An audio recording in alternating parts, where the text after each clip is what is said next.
Hey folks, Daily Landsblog for the 15th of January 2019 must look a lot like the Daily Landsblog from the 14th of January 2019.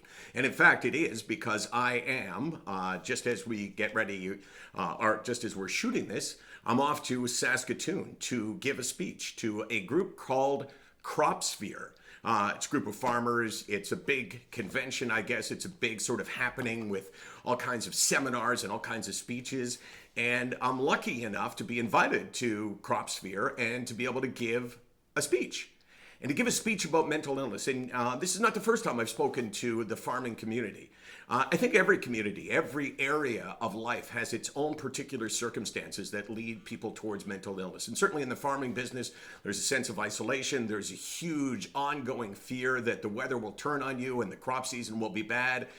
There's the idea that you have to remain strong. That's what a farmer does, works every day from sunrise to sunset, no matter what. And sometimes they neglect their mental health, and sometimes that leads to a bad place. But there's another group as well.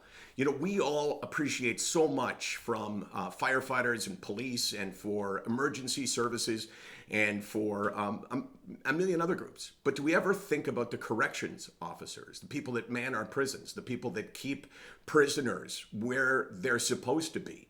The people that execute for us what is, the laws of our society, which is if you break the law, sometimes you go to jail.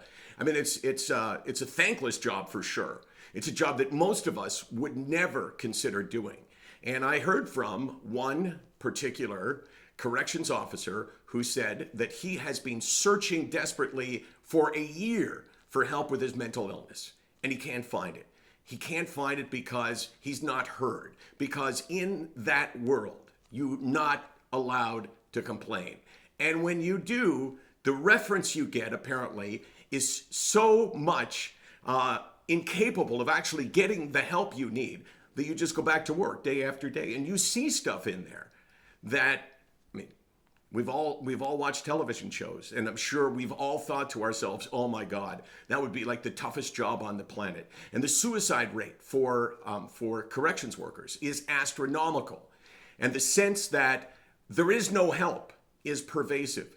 And that's not fair. I mean, that's not a sexy job, right? Being a fireman sounds like, everybody, like I said yesterday, everybody appreciates the firefighter, but do we appreciate the corrections worker? And are we really satisfied to live in a society in 2019 with universal medicine where it's not universal, where if you're a corrections officer in Saskatchewan, you can't find help, you can't get help, and your only opportunity, maybe, to talk to someone about it is going to cost you $200 an hour. That's not the Canada that I think we're supposed to be living in. And that's not the Canada that I want to be proud of.